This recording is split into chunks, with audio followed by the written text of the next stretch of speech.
my life was very interesting in the fact that I grew up with a mother that was involved in the community. She was very conscious as a Black woman. She knew who she was. She knew quite a bit about Black history. That's where we got the majority of our history from, and just learning from the community. When I say interesting, my childhood home was on Division Street. Next door to my childhood home, which is still the Community Baptist Church, was a church that my mother was a member of and very much involved in. And we attended that church frequently. My mother was not an overly religious person, but we did attend church on Sundays and different various things that were going on in the church. As time went on, across the street from my home and Community Baptist Church, the Nation of Islam had a mosque there that took up in the at that time, come the old Abraham Lincoln School. And so it was very interesting in that my mom would allow my sister and I to sit on the front porch of our home, and the windows would be open at this mosque, and we would be able to hear the teachings of the Honorable Elijah Muhammad. My mother would also get us fish dinners from them on Saturdays. Then on Monday, I trek from Division Street down Dixwell Avenue to St. John the Baptist, which was Catholic school. So at a very young age, I was introduced to various religions and various rituals of these religions. And also in the community that I lived on Shelton Avenue was the Vanguard Teen Center, which had free breakfast programs and various things like that. And as time, not initially, but as time went on, some of those programs were run by the Black Panther Party, who was very prevalent in New Haven at the time.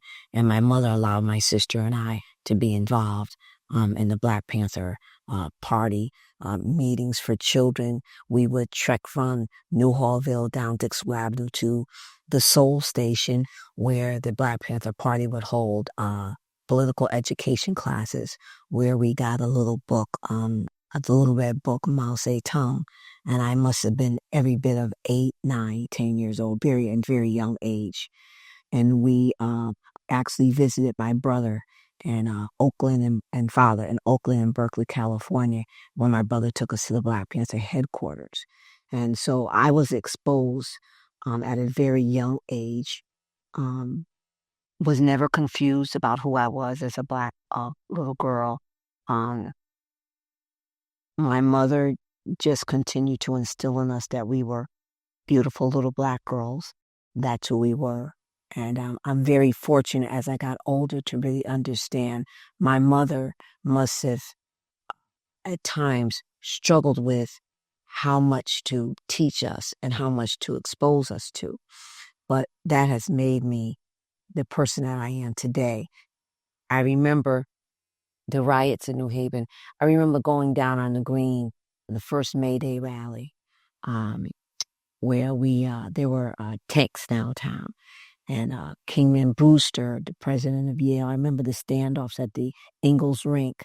I remember military men on top of the courthouse and the buildings downtown. I maybe at that time, maybe 11, close to 12 years old. So that's the time that I grew up in New Haven.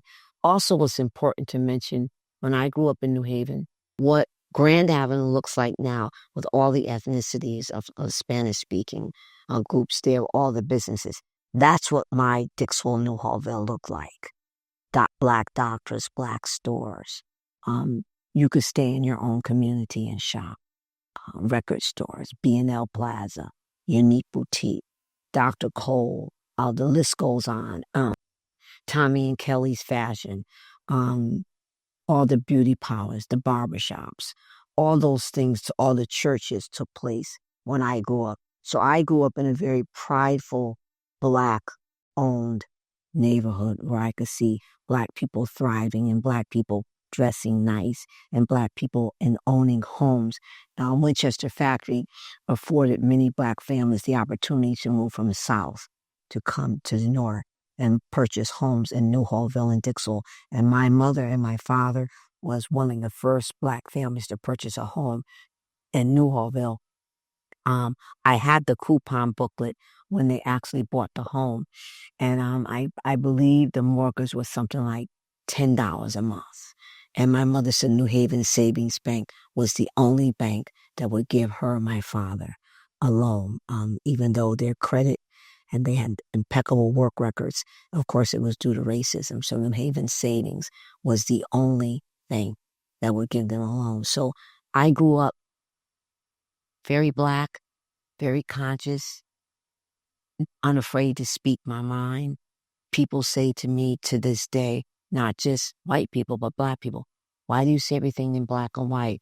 Or why are you this? Why are you so militant? Why are you so Black? No, I was raised this way. And I'm proud to have been raised the way I am. I wouldn't have it any different. I never shied away from the way I was raised. If you see something, you say something. And I'm still like that to this day. And I'm proud of that. I'm proud that I have the courage to speak when others are afraid. One of the first things that my mom taught me about at a very young age, I some kind of way ran across a book at the former Stetson Branch Library, which I am the branch manager here now. Stetson Library had been here for 22 years. But Stetson Branch Library was initially located in New Hall. And this was the library that I grew up in. And all the books were white.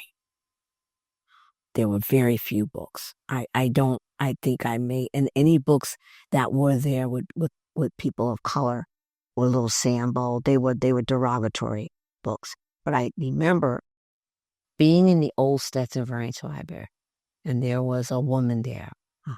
I don't know if she was a librarian, but there would be little pamphlets and little, not outside of books, little, I don't know what you would call them, little stories about various things.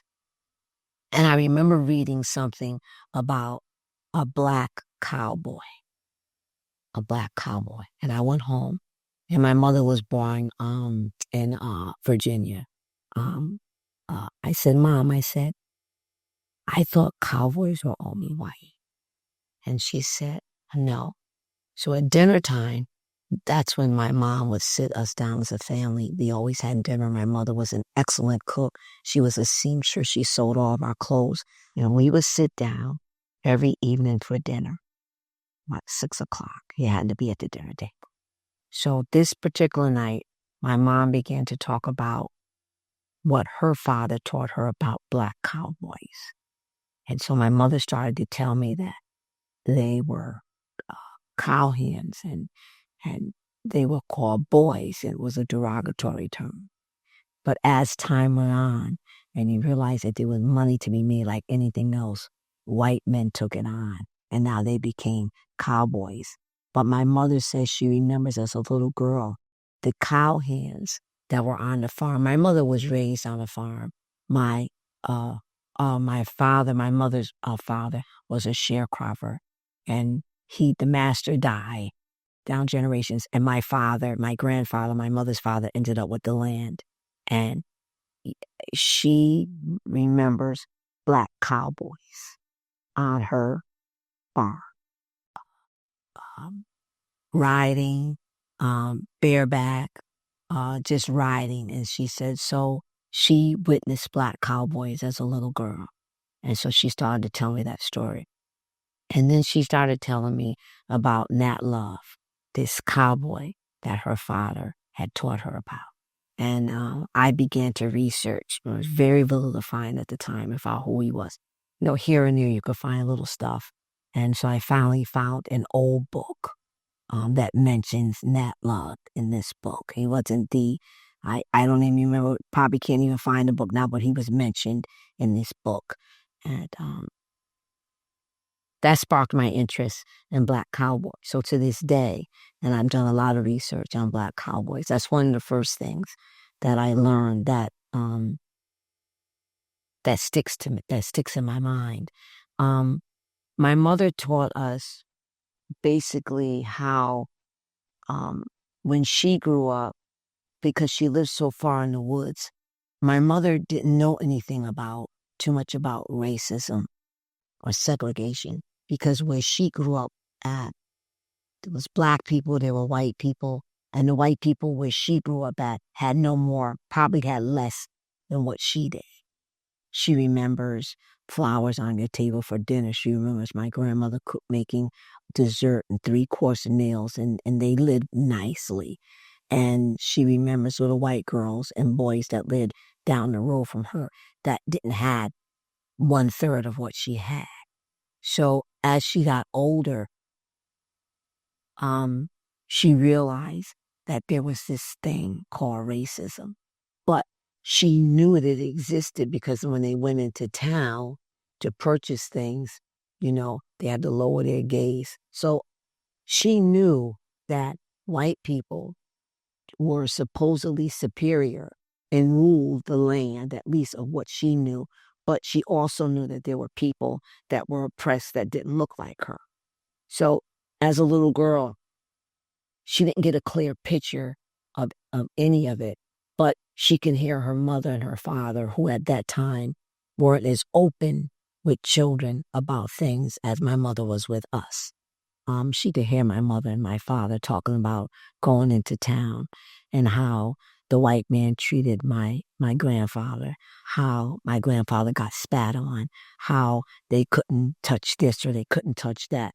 But my mother and her siblings were somewhat protected from some of that, and they just basically stayed on their farm away from that.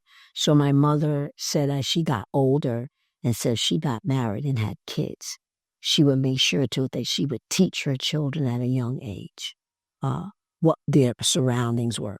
My mother came to New Haven as a domestic at 17 years of age to stay with my grandmother's sister, which would be my mother's aunt, which would be my great aunt. That's how my mother ended up in New Haven. And she worked for a white family, a Jewish family on McKinley Avenue. The house is still there. And my mother died in 2018. In 2015, my mother asked me to take her to McKinley Avenue by that house. And I took her there and we sat outside that house. And my mother wasn't a very emotional person. She had her emotions. And she just sat there. She wanted to park on the side. She kept looking up. And I said, Ma, is that where you stay? She said, yeah, that was my room. And she said, it would get hot as hell up there in the summer. Make it very, very cold in the winter. And I was only allowed to come downstairs when I was working. Other than that, I had to be unseen. And she said, for the first time in my life, I got a strong feeling of, somewhat it felt like racism and to be a slave. And so she lived that life. And while we were sitting there, very interesting story, a black man came out of the house. And he looked and he came over to the curb, not too close to the car, and said, are you ladies okay? Are you fine? And I said, Mom, can I tell him? And she said, sure. And she still had her head turned away. I can imagine she probably was teary-eyed. And he said, I told him the story. And he said, wow. And he said, would you like to come in? I introduced Mrs. Brown. And she said, thank you, but no thank you. And he said, well, you're welcome to sit out here as long as you like. Can I bring you a bottle of water or something? He was very nice. And we said, no, thank you. And he started to walk away. And he came back to my truck and he said, well, ladies, I want to let you know, up in that room now, there's a little girl, my daughter. She's 13 now. And to let you know, her room is pink and she has a canopy bed and she has air conditioning up there when it's in the summertime and the wintertime. She has plenty of heat. And I just want to let you know that, we're doing fine. And thank you so much. And I'm glad to be here to share this memory with you. And so those are things that my mother taught me early on about herself, which she made it plain and clear. I always say that to this day now, teach them while they're young. And people say, why do you say that all the time? Came from my mother, and God bless her. She said, you can't, the world's moving too fast. And you want children to live some of the childhood life, but you also want them to have pieces of reality. because you don't want them to be shocked. My mother was shocked into reality at 17 years old when she came to New Haven, Connecticut, not being able to ride the rail car on Whaley Avenue in Westfield because she was Black, having to walk blocks and blocks and blocks. There's certain stops she can get on, and certain stops she could get off. So she experienced it really when she came north, even though it was clearly happening in the South, but she was somewhat protected from it. I was a mom, a teen mother. I got pregnant at 16, had my son at 17. My first job, 14, 15 years old, I actually did what's called now Youth at Work. I think it was called CETA then, but anyway, I worked in the summer. I worked in New Hallville. I worked at New Hallville Neighborhood Corporation. And I worked at the teen center, summer programming for youth. And at the time I was a dancer. I attended Bone Computer School of Dance. And I was teaching little girls how to dance. That was my first job that I actually got a paycheck. And then the next summer I applied to do the same thing, and that didn't happen. So I ended up on work crew with rakes and push brooms and cleaning up the neighborhood, which I didn't mind because, my mother was very involved in the Freddie Fixer Parade and other cleanups that were going on in the community throughout New Haven. So that didn't bother me to clean up my neighborhood. As time went on, I got pregnant, and my mother said I had a decision to make. She said, you're going to keep this child. You're going to raise this child, and I will help you. But I'm the grandmother and you're the mother. And that's the way it's going to be. And so I was fine with that. So my first, what I did was I enrolled in Wilford Academy School of Cosmetology. I used to be on Crown Street in New Haven. And I went to school to become a cosmetologist. And I worked as a cosmetologist for about 21 years. But prior to just becoming pregnant, I worked at Burger King. I was one of the first little Black girls to work at Burger King in Hamden. And it wasn't easy. Even in my age at that time, when white customers will come in and just kind of stare at me and really didn't want me to hand them their food. So that lasted all of 2 weeks.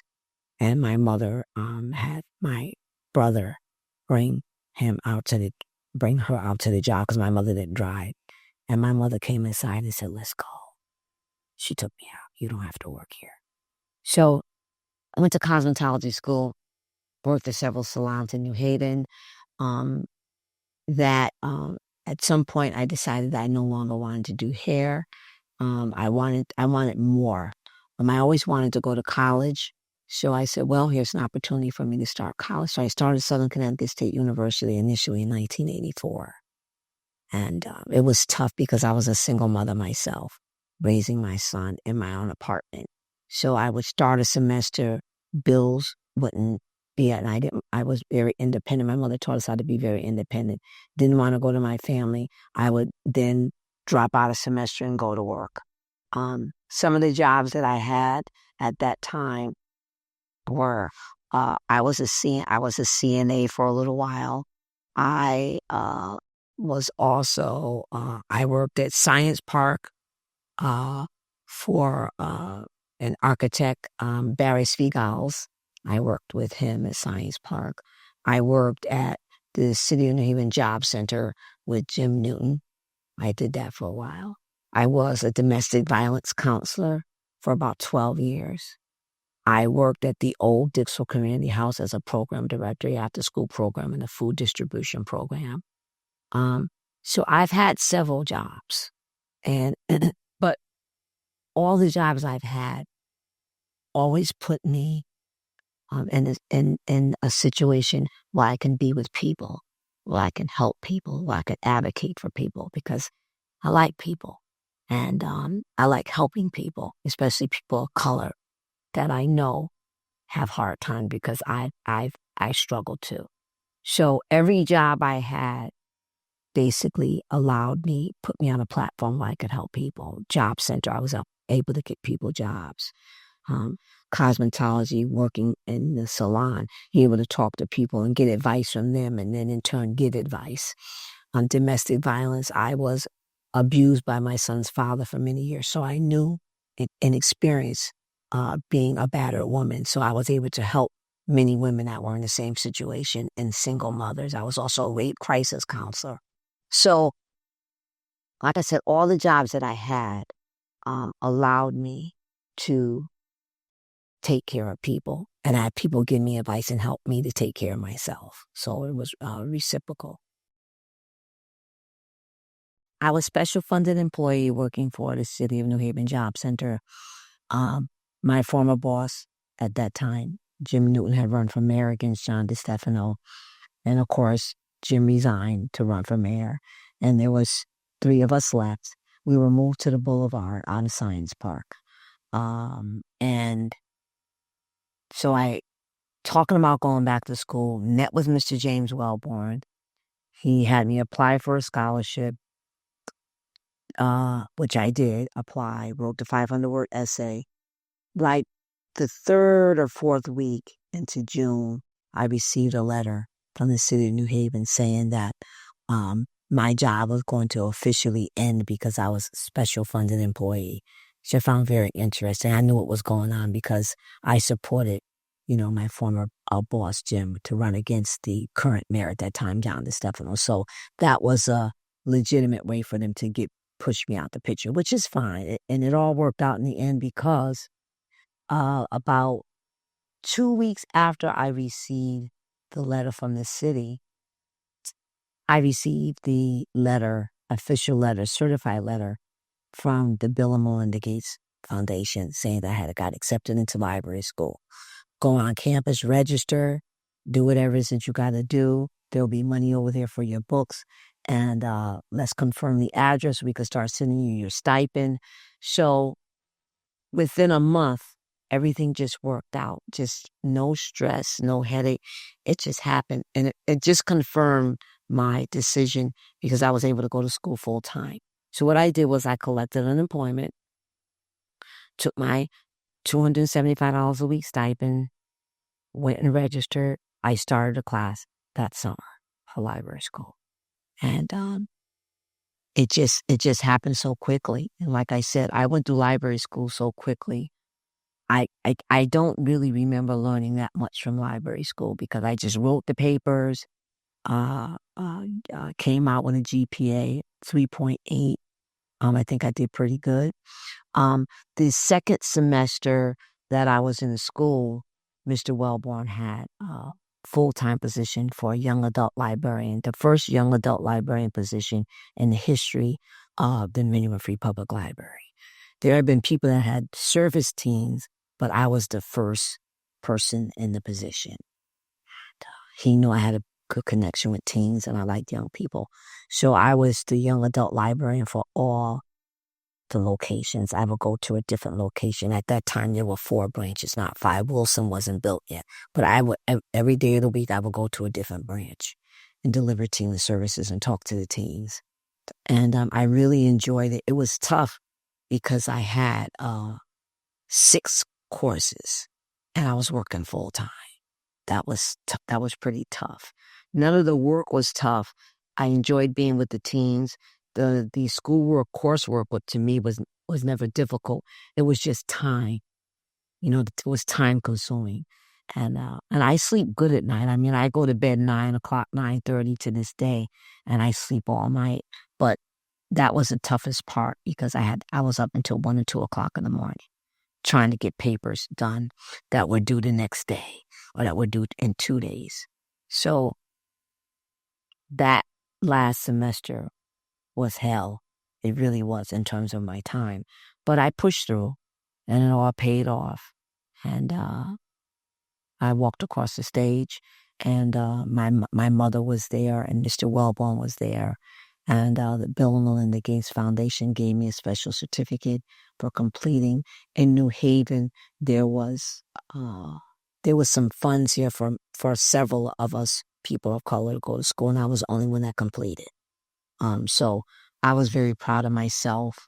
And so I went on and got into the New Haven Free Public Library system, which I make where at current times I'm still here. As I said earlier when you first started the interview, I'm not afraid to speak. Truth is, when I came in, I was not liked by the white librarians. There were several black librarians that had been in the system prior to me coming, and the majority of them, with the exception of 2 at that time when I came in, had left because they were not treated right. They were not put on the reference desk. They were not put in the prime areas of the library. One young lady who was a librarian said, I didn't go to school to get a master's degree in library sciences to toss videos back and forth at desk. I'm not Blockbuster Video. And she said, but you're a strong black woman. I've seen you and I see how you operate. And she said, I'm just going to go back to Texas where I came from to figure it out. So I was left by myself. I was at that time by myself and Mr. Walborn were the only 2 black librarians. The branch managers refused to train me. When I became a branch manager, I was a teen librarian for about a year. My home base was Stetson Librarian, it was across the street, but I went out to all the other branches. The former branch manager decided that she didn't want to be branch manager anymore. She requested to be moved downtown to the main library. Mr. Wellborn went to the board and they made an executive decision and they took the teen librarian position from me and promoted me to be the branch manager. That's how I became the branch manager. That's it. They said it fits. She's of that community. She's of that culture. And for people that don't know, when you go to school to be a librarian, they tell you that when you're put into a branch, you're supposed to have collections and items and programs that match the community that you're sitting in. So that's what I did. Mr. Walborn said, Stetson Branch Library is yours now. And you need to take that and change it from when you were a little girl at Stetson Library and you didn't see no books that look like you. Now is your time to take this branch and change that for another generation. So that's what I've been spending my time all these years. Right now, we are at about 70% African diaspora collection, the entire branch. So when you come in here, it is Black history. It's nothing else. For children that even can't read yet, there'll be images. There's pictures everywhere. There's books facing out on the shelves. Everything in here is done intentionally. I'm not, people say, well, that's being racist. First of all, I'm a Black person. Black people can't be racist because racism implies power, but that's another whole thing. I'm not prejudiced. I'm doing what I'm supposed to do. I'm in a Black community. That's what I'm supposed to do. I'm doing my job. So, like I said, as time went on, that's what Mr. Walborn asked me to do. And he, a few years in, so Mr. Walborn, let me back up a little bit. He taught me how to be a librarian. And he was a director fighting his own battles, being first Black library director and a Black man with basically all white female driven field. But he taught me everything he knew how to be a librarian. They wouldn't teach me how to order books. They didn't teach me anything. He said, you're smart, Chloe, you'll figure it out. I pick up the phone and call vendors and say, well, Diane, did anyone there teach you? I remember one time I picked up the phone and called Baker and Taylor, true story, book vendors. And I said, I like to speak to someone that can help me to order books. He gave her my ID number because, with the library and everything. And she says, well, you have several people there. There's library assistant that order books. There's no one there on site that can show you. And I said, no, ma'am. I said, nobody won't teach me. She got real quiet. And I said, are you still there? She says, I'm here.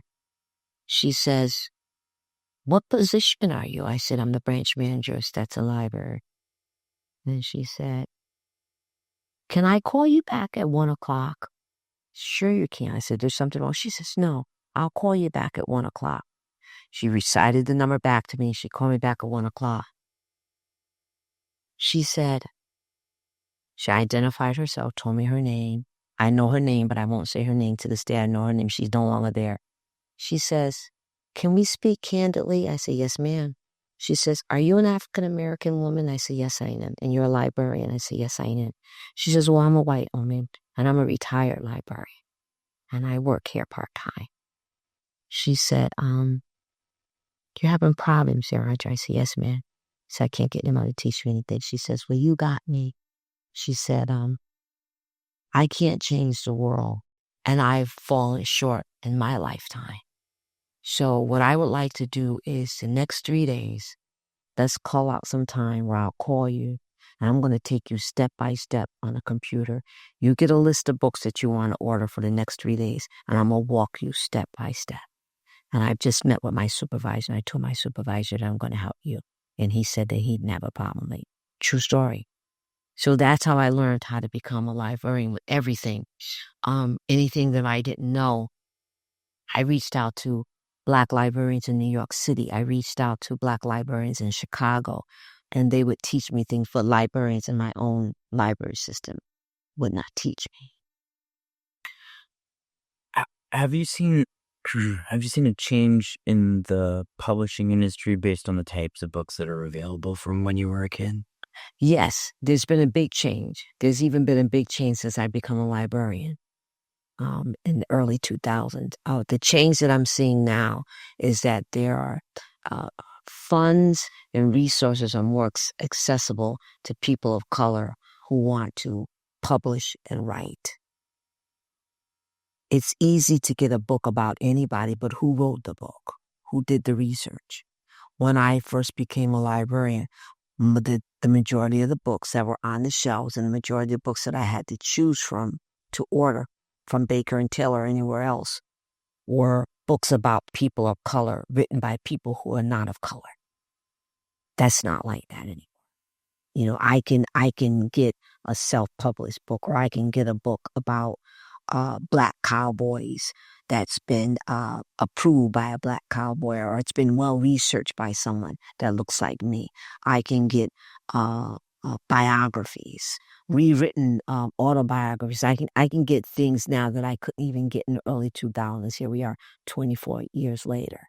So even from me being a child to now, oh my God, it's extreme. I mean, the books that you even hear in my office, books that I have here, children's books, any books that I have here, the book here, by Ruby Bridges, letters to civil rights activist Ruby Bridges, these just Black books everywhere, that are easy to get. That is just not one and two, few between. I mean, I have so many African diaspora books here in my library that I have entire sections of books from the African diaspora. When I first became a librarian, many of those books, you go across any library, Dewey Decimal, the books are intershelled.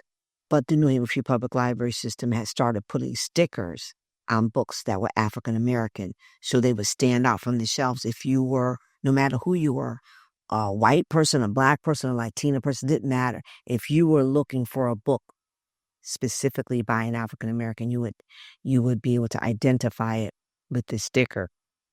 So I went a step further. The former library director, John Jess, and I went to him and said, when I moved to the new location, I no longer wanted to be African American. I wanted African diaspora, because everyone that's Black is not African American. So Black is all over the world. So we need African diaspora, originating out of Africa. So that's why we changed my sticker. Now, it's very interesting. When librarians are new to this library system and they come to this library, they walk around and they're like, how would she do that? How could she have all those Black books? They're not used to seeing it. You're used to. So it's no different than when I was a little girl, there were no Black books. They were all white. But the difference being is you were still in the Black community. Right. So you've managed to have it represent the community that the library is in. It's supposed to be like that. Yes. Let's get back into how do you suppose your childhood experience and exposure to the the Panthers, their teaching, their ideology kind of impacted the way that you see the world and the way that you present information?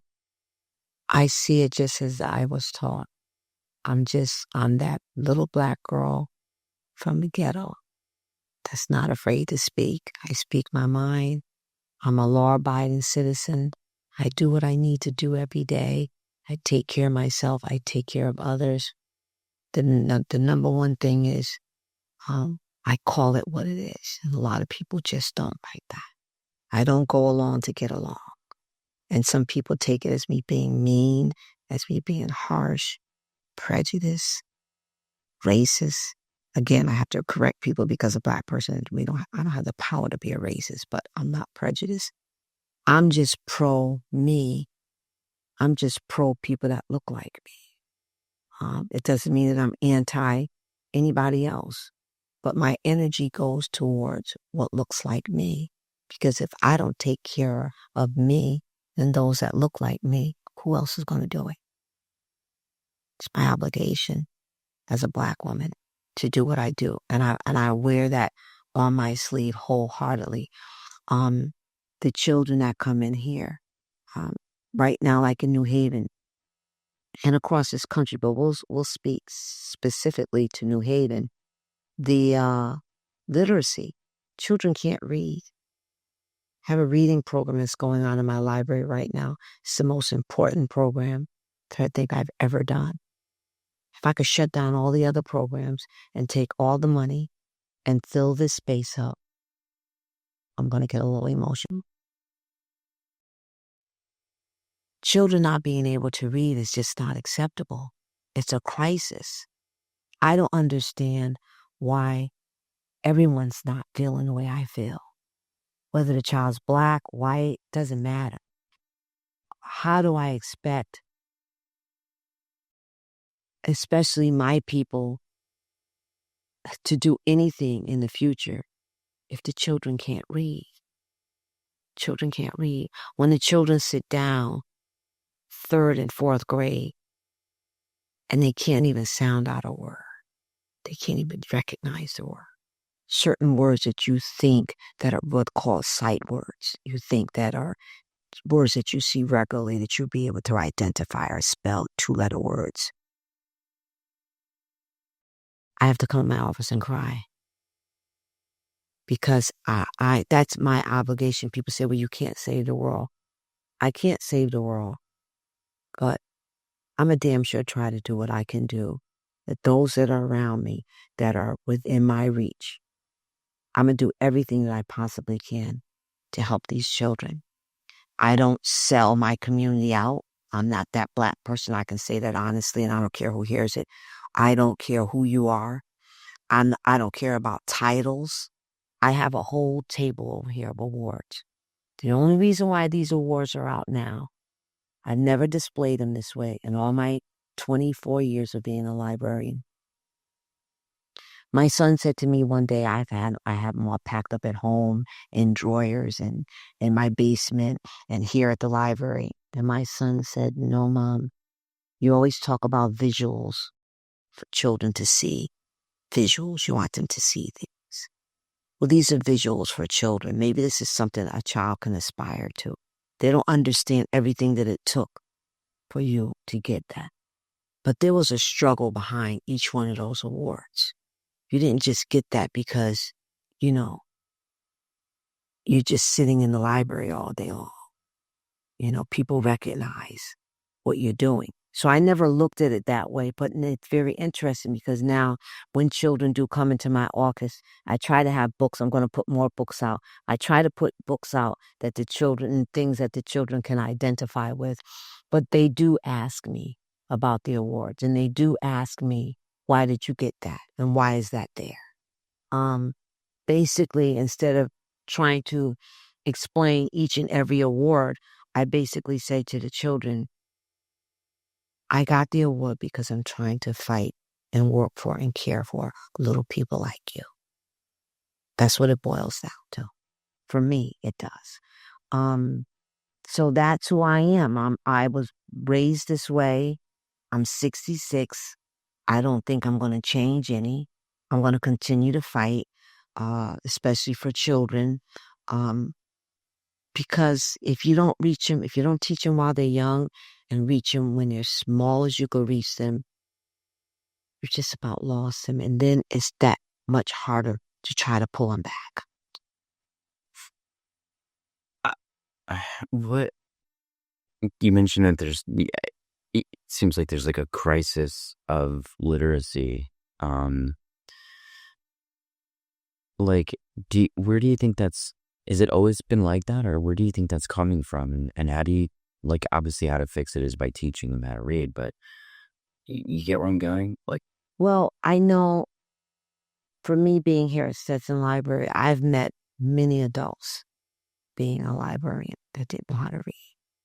And I've asked a few of them that I've sat and helped, how did this happen? Right? 40 years old, you're 45 years old, you can't read. How did we get here like this? Well, I was in school and I was kind of shy and I really didn't get it. And I was a good little boy in school. And the teachers, they just kept getting promoted.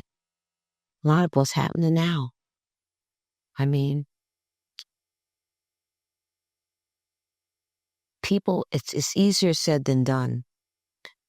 People blame it on the parents. People blame it on the teachers. People blame it on society. We all have to take our part in it. So librarian in this community, I have to take my obligation to it as well. But teaching someone how to read is not as easy as people think it is. It's like myself. I'm not great at math. It takes me a minute. As an adult now, I could sit down and figure it out and try to rationalize it and make some sense out of it. You know, children trying to teach them how to read and, you know, there's peer pressure. I have children that can sit and have me a full, long conversation about anything. 6 years old, 7 years old. Let's talk about you went on vacation.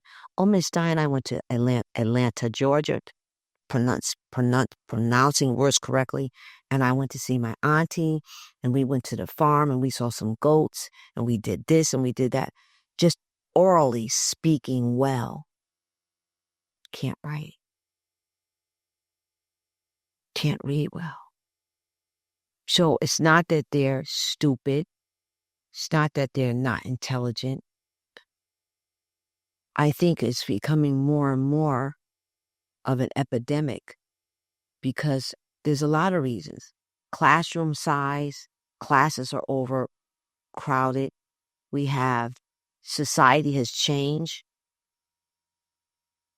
Parents have to work 2 and 3 jobs. I'm not making excuses for people, but I'm telling you what I know for a fact. You're stressed out. How are you just going to pay the rent and keep food on the table? And now you have this little one who's 6 years old that's coming home and can't read. And you're trying to have all the patience. I had a mother that came in here 2 weeks ago. She sat right in that chair behind me and she cried. Miss Diane, I'm trying to have the patience. I don't even know where to begin with her work, school. I work 16-hour days. She stays with my mom during the day. They do some work. And then when I come home and on the weekends, I take her to the park. We go to a beach. We try to go to a different environment. I pull out books and she shuts down on me. And I know it's because she feels defeated, that she can't do it. And to be honest with you, Miss Diane, right now, as her mother, I feel defeated. I don't know where to start. So, starting next week, they went away for a little vacation to see her mom, the grandmother.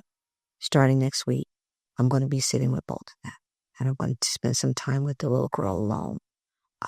A lot of it is confidence.